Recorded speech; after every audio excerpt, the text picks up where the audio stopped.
sûr pour lui le communicant qu'il est, mais il laisse la place à Mysterium. Mysterium, en tout cas une partie de Mysterium nous rejoint sur ce plateau. Une infime partie de Mysterium, ouais. Bonsoir. Du coup, Anne est avec moi. Anne qui est une des musiciennes de Mysterium, et donc moi c'est Yona, la leaduse du projet, qui en est à l'initiative du projet. Voilà. Et du coup, vous êtes combien dans ce groupe ? Alors du coup, on est 10 au total. Ouais. Sachant qu'en fait, il n'y a aucun morceau où on est vraiment 10. C'est construit pour être un spectacle à géométrie variable, en fait. Donc chaque morceau va changer d'effectif, ce qui donne un peu du fil à retordre aux ingé-sons en général, et aux régisseuses ou aux régisseurs lumière. Donc voilà, c'est un gros groupe. Un gros groupe uniquement féminin. Oui, c'est la particularité entre guillemets du groupe. Alors c'est vrai que du coup ça fait toujours, en ce moment en tout cas, j'espère que ça changera à l'avenir, mais c'est vrai que ça fait toujours bizarre entre guillemets de voir un groupe de filles. On se dit ok, c'est peut-être un peu extrême, ou est-ce que c'est forcément féministe ? Après moi j'ai envie de répondre, vu la majorité de nombre de groupes d'hommes qui nous entourent finalement. Je vois pas ça spécialement. Oui, je pense pas la même chose. Voilà, c'est juste que du coup forcément les gens se posent des questions, et que pour l'instant ça semble pas normal entre guillemets. Mais du coup plus il va y avoir des groupes comme ça, plus en fait on arrêtera de se poser la question. Ouais. Il y a un engagement quand même derrière. C'est fait exprès, ou c'est juste que c'est musiciens dont t'avais besoin. À l'origine non, vraiment sincèrement non. Vraiment j'avais juste envie de regrouper des amis avec qui j'avais envie de jouer. D'ailleurs à l'origine il y avait aussi, c'était censé être un violoncelliste. Et donc en fait j'avais déjà 4 musiciennes et un musicien. Et puis après on m'a fait remarquer que oui en fait il y avait un groupe de filles, et ils m'ont dit mais c'est super que t'aies pensé à ça. Je dis non, j'ai pas pensé à ça. Et puis après du coup je me suis mise à penser à ça en me disant oui en fait c'est une occasion de marquer le coup aussi, parce que j'ai souvent été la seule fille dans des promos à Jazz à Tours, que ça soit en MIMA ou en DEM.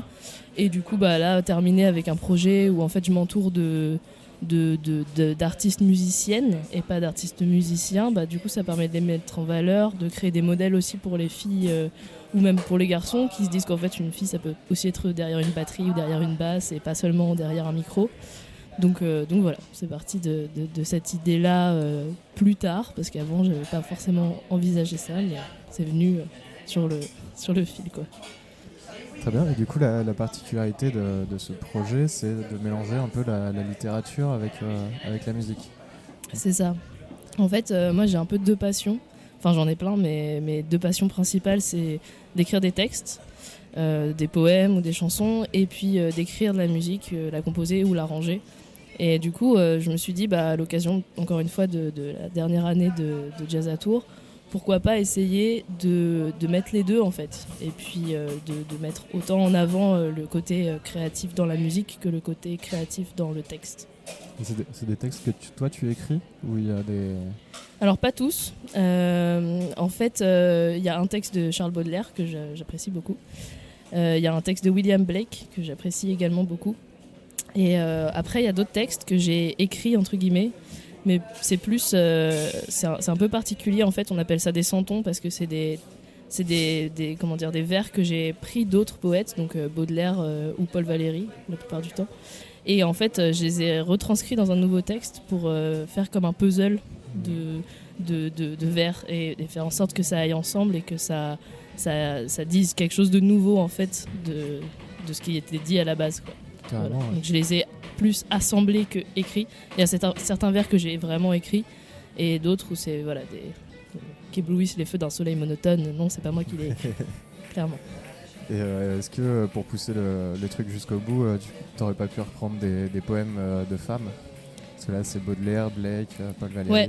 Et justement, en fait, le truc c'est que j'ai dû créer le projet en 1 an. Donc j'ai eu une limite de temps qui a fait que j'ai pas forcément pu aller jusqu'au bout de ce que je voulais faire. Surtout qu'à la base, encore une fois, c'était pas l'idée. L'idée, moi, je suis vraiment partie juste des textes, d'écrire des textes, de me renseigner sur tout l'univers que j'avais envie de retranscrire. Et donc du coup, arrivé à écrire la musique, en fait, j'ai avant tout écrit le texte. Après, j'ai écrit la musique sur le texte. Donc du coup, j'allais pas tout. Voilà. Mais Mysterium, c'est assez particulier parce que du coup, ça va continuer. Et en fait, j'aimerais faire fonctionner ce groupe sous principe de différents chapitres. Donc là, le DEM, en fait, c'était le chapitre 1 que moi j'ai appelé Eros and Logos. Et en fait, j'aimerais aller vers un 2e chapitre qui lui obéirait aussi aux grandes lignes de Mysterium, à savoir un projet féminin entre guillemets, le texte, la musique, un univers un peu mystérieux, un peu qui voyage, quelque chose d'un petit peu fantastique et puis un peu symbolique. Et du coup voilà, le deuxième chapitre, j'aimerais que ça s'appelle Contes d'un autre genre, et j'aimerais soit écrire des contes, soit m'associer à un collectif de conteuses du coup, donc de femmes qui écrivent des contes et les mettre en poésie, les mettre en musique. J'aimerais bien aller vers ça dans le chapitre 2 entre guillemets. Voilà. Est-ce que tu as rencontré des difficultés à mélanger deux arts comme ça, à les faire coordonner ensemble? Bah en fait, ouais, pas mal. Il y a des difficultés, inhérentes au fait d'écrire un texte et d'écrire de la musique. Donc, par exemple, un texte a sa propre rythmique, a sa propre symbolique, a ses propres silences. La musique aussi, finalement. Et donc, du coup, comment agencer les deux pour que ça soit pas juste une musique avec un texte qui la ponctue, ou juste un texte qui est accompagné d'une musique. Essayer de trouver l'équilibre, en fait. Donc, à chaque morceau, j'essaye de faire apparaître le texte d'une manière différente. Parfois, il est récité. Parfois il est chanté, parfois il est accompagné de musique, mais la musique fait une sorte de tableau sonore derrière. Et puis dans le tout nouveau morceau, vous allez voir aussi comment ça se passe. Mais ouais, donc du coup il y a des difficultés à ce niveau-là.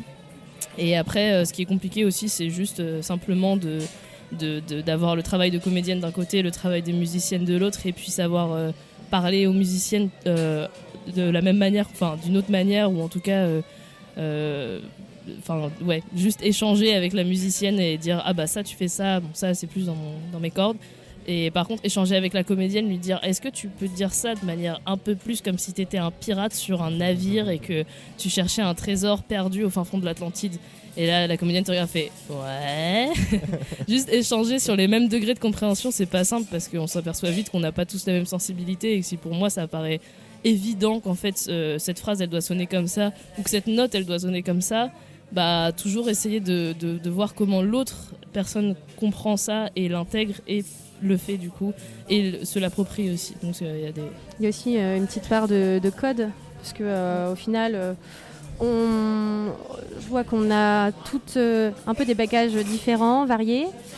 On a une chanteuse, guitariste, comédienne qui là est uniquement comédienne ce soir.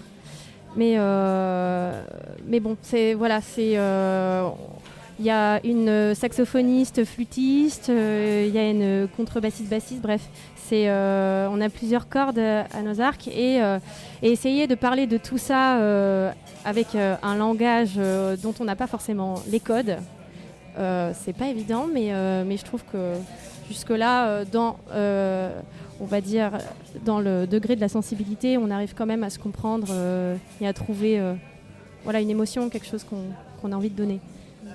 Et du coup, ça doit pas être trop compliqué de composer pour 10 personnes qui en plus sont multi-instrumentistes ou qui ont plusieurs talents.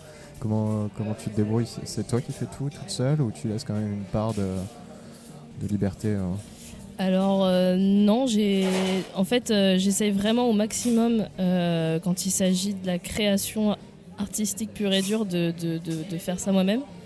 Mais ça m'empêche pas, une fois que c'est entre guillemets terminé, de demander des avis aussi, parce que voilà, on a toujours besoin aussi de l'avis des autres, surtout quand ils ont des choses à dire. Et en l'occurrence, quand j'écris des textes, je sais que par exemple Maëlle, qui est comédienne autant que musicienne, elle a fait 10 ans de théâtre, elle a vécu à Dublin, donc elle va pouvoir m'aider sur la prononciation des mots, sur la logique des phrases si c'est un texte en anglais, et puis simplement sur la forme, sur la syntaxe, sur l'idée d'alléger aussi, parce que il y a un rapport aussi quand on crée quelque chose, quand on crée que ce soit une chanson, ou quand on crée une musique ou un texte, on a un peu l'impression que c'est son bébé, et du coup on va pas trop y retoucher, et puis on n'arrive pas à avoir du recul dessus en fait. Du coup moi je trouve ça hyper intéressant d'avoir autant de personnes à qui je peux demander des choses, et qui elles ont du recul, et du coup qui vont proposer une version. Après moi je resterai dans la décision, dans la décision finale, mais par contre clairement oui, je prends en compte ce qu'elles disent, parce que c'est des choses que moi j'ai pas vues en fait, ou que moi j'ai pas senti, parce que c'est quelque chose qui vient de moi, et du coup voilà, forcément forcément j'ai moins ce recul-là. Donc je trouve ça super. Puis en plus, elle se gêne pas pour le dire. Une des premières répètes, j'avais dit surtout, c'est pas un dogme ce projet. Même si moi j'ai envie d'écrire la musique, j'ai envie d'écrire les textes. Peut-être qu'il y a même un morceau qu'on écrira ensemble, que ce soit dans le texte ou la musique. Et surtout, si vous voulez me dire des choses ou s'il y a quelque chose que vous sentez pas, que vous voulez pas interpréter ou que vous comprenez pas le sens, en fait, j'ai pas envie que vous récitiez l'alphabet. J'ai envie que vous appropriez vraiment la musique et le texte et que du coup vous me fassiez des retours. Donc du coup régulièrement on m'appelle en me disant ouais là j'ai pas compris, c'est pas très clair et tout.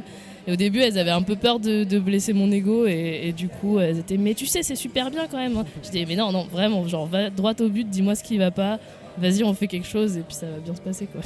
Voilà. Moi je propose qu'on écoute un extrait de ce qui vous attend ce soir avec un extrait d'un live enregistré au Petit Faucheux où on retrouve Song of Bloom et Eros and Lagos. Voilà. Logos. Oh là, désolé. Lagos, c'est un pays.